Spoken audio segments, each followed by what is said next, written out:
Hello everyone, আসসালামু আলাইকুম। সবাই কেমন আছেন? আশা করি ভালো আছেন। সবাইকে জানাই রমজানুল মোবারকের শুভেচ্ছা।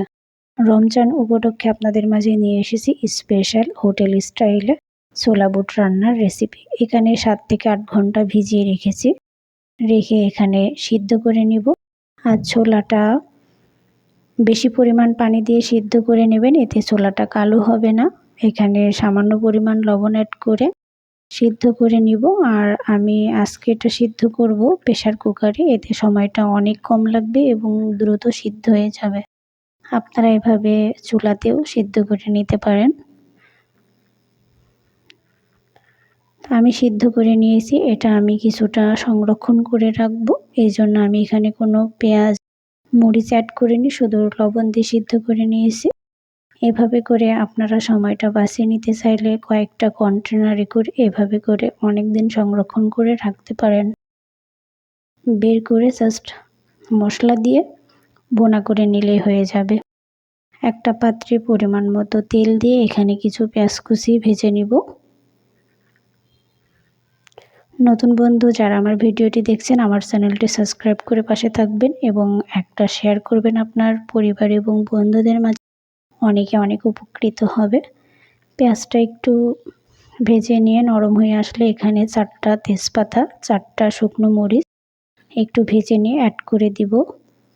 আদা, রসুন, জিরার পেস্ট 1 চা চামচ করে হবে এবং আমি 1/2 চা চামচ পেঁয়াজের পেস্টও অ্যাড করেছি।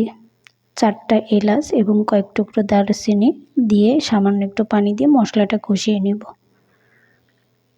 ছোলাটা অনেক রকম করে রান্না করা যায়। হোটেল স্টাইলে রান্না করলে অনেক টেস্ট হবে। আপনাদের ভালো লাগলে একবার ট্রাই করবেন।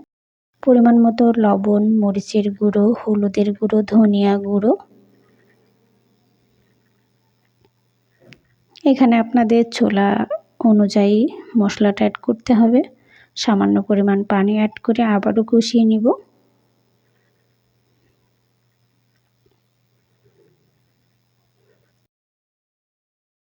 এখানে এক্সট্রা মশলা অ্যাড করব।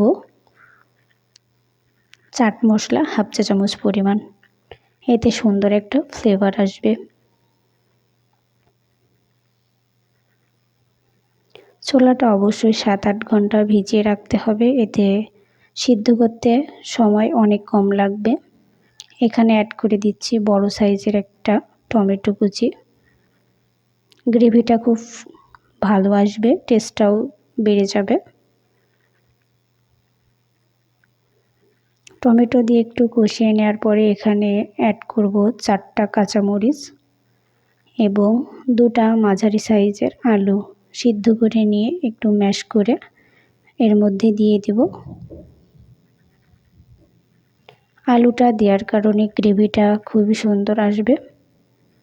ভিন্ন রকম করে মাঝে মাঝে রান্না করলে খাবারটার টেস্টটাও অন্য রকম আসে, ভালোও লাগে। আগেই বলেছি আমি হোটেল স্টাইলে রান্না করব, অবশ্যই এখানে আলুটা দেওয়ার চেষ্টা করবেন। সামান্য পরিমাণ পানি অ্যাড করব, করে কষিয়ে নিব।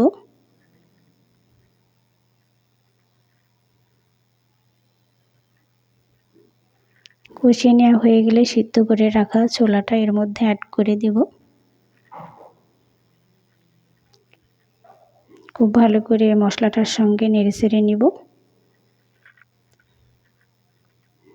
বর্তমানে সিলিন্ডারের যে দাম, আপনারা কিন্তু একদিন একটু বেশি করে ছোলাটা সিদ্ধ করে সংরক্ষণ করে অনেক দিন রাখতে পারবেন। সিদ্ধ করতেই সময় লাগে, ভুনা করতে খুব একটা সময় লাগে না।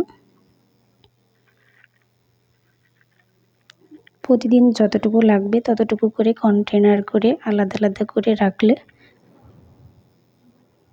সহজে তৈরি করে নিতে পারবেন। এখানে সামান্য পরিমাণ পানি অ্যাড করে কিছু সময় একটু ঢাকা দিয়ে রান্নাটা করে নিব। এভাবে যদি ছোলা সিদ্ধ করা যায় তাহলে সবাই অনেক প্রশংসা করবে। আলুগুলো একটু এভাবে করে ভেঙে দিব।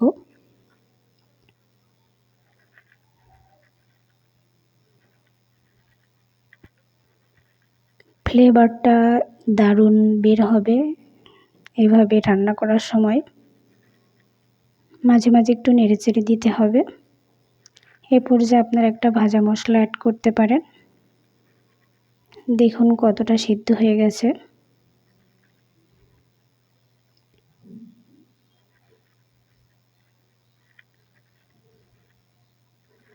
আর লবণটা অবশ্যই চেক করে নেবেন। যেহেতু আমার সিদ্ধ করার সময় আমি লবণ দিয়েছিলাম, এই জন্য সামান্য পরিমাণ লবণ অ্যাড করেছি। আর লবণটা দেওয়ার সময় একটু বুঝে শুনে দিতে হবে। দেখুন একদম শুকনো শুকনো হয়ে গেছে, নামিয়ে নিব।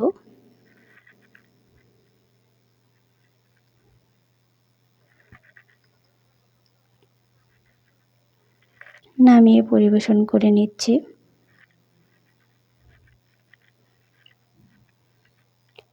এটা আপনারা এভাবেও খেতে পারেন, আবার এর সঙ্গে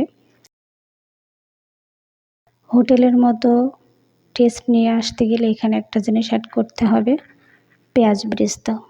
এতে ফ্লেভারটা দারুণ আসবে, সুন্দর সুঘ্রাণ বের হবে। তো এখানে আমি কিছু পেঁয়াজ বেরেস্তা অ্যাড করছি, ধনিয়া পাতা কুচি এবং কিছু শসা।